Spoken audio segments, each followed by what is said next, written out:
All right, welcome back, folks. So we are picking up where we left off with our question on looking at a data set of some donations made to a charity. All right, now whenever it says this little piece of information, the 5-number summary, please keep in mind that I am likely asking you to use your calculator and use that one variable stats package, okay? And remember that 5-number summary is going to say like MED, it's going to say Q1, it's going to say Q2, quite possibly Q3. Oh wait, I'm sorry. It's not going to say MED. It's going to say min X and then max for X. Okay. When I ask you to name a feature, please make sure you write the full name. So I want to see the word minimum. If you want to abbreviate first, that's okay, but I want to see the word quartile written out, and then median, and then third quartile. I know this might say MED, and then maximum. You guys can do it. You can write the whole word out. Not a huge deal. All right.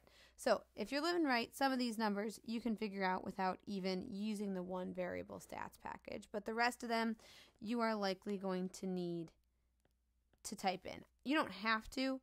I should point that out. It's just more efficient, right? And your time is valuable. Okay. So as a reminder, the range is the maximum minus the minimum. So that's going to be 90 in this case. And the interquartile range is that Q3 value minus that Q1 value. So that's going to be 16 in our case. And if you're like, wait, Mrs. Fry, you just told me you wanted us to like write the full word out as opposed to abbreviate. Yeah, it's because I want to make sure you know what all those words mean. But yes, we're in math. We're going to be using abbreviations for sure. Just it's important you know the full term behind the notation. All right, so why do we need a measure of variability such as standard deviation? The answer to this multiple choice question is basically just C. Okay, it's not helpful to calculate the mean. It doesn't calculate the median.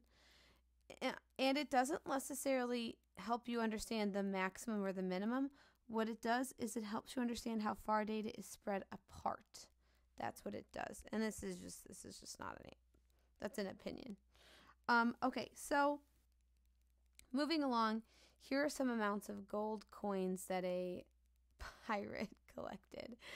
And find the standard deviation by hand. So as a reminder, you're going to put the values from the data in our first column. So 4, 2, 5, 8, and 6.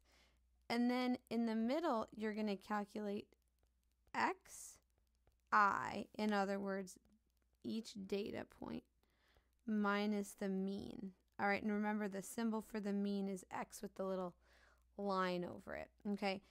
And the mean, remember, you want to find the sum of all the terms and then divide by the total, like the number of numbers, okay? The number of numbers, which in this case, the mean turns out to be 5. So we're looking at -1, -3, 0, 3, and 1, okay?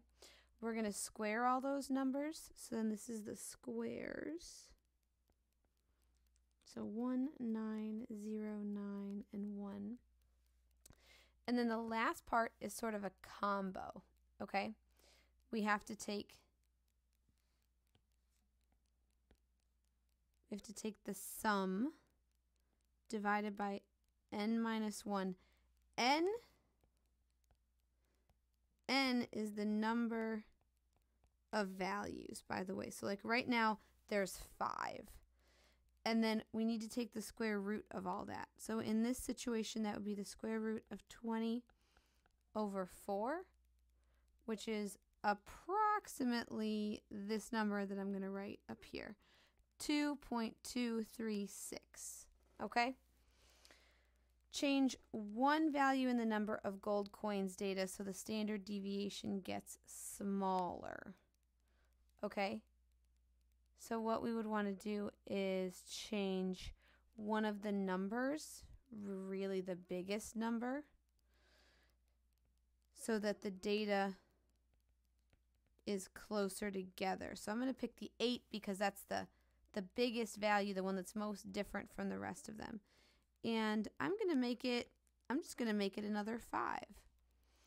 And then if I, recalculate, that's going to give me a standard deviation of about 1.517. You could have picked any value, okay? But what you would have needed to do to make this possible is you either need to make the minimum closer to the mean or make the maximum closer to the mean. Either one of those things would have guaranteed that you achieve this goal of changing one value so that the standard deviation gets smaller. All right, we're in the home stretch here, folks. So as a reminder, your different measures of spread are the IQR, that's the interquartile range, the range itself, and the standard deviation. All right. 2 measures of center. So spread, by the way, refers to how wide or different the data is. The 2 measures of center are specifically talking about what's going on in the middle. All right? And those would be our median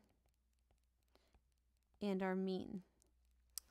All right. Now for all of these pieces of data, I would refer to the last part of this unit that covered a lot of the vocabulary. But just as a reminder, remember that the resistance refers to outliers. And remember, median is resistant. The mean is not. And remember that uni means 1. So this is one variable. This is one height. Or in a better word probably here would be one frequency. And this is one peak. All right? Bimodal would mean you have 2 peaks.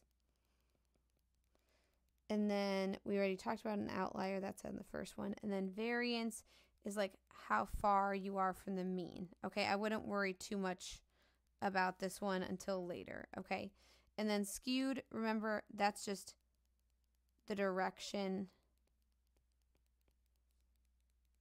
or like long tail.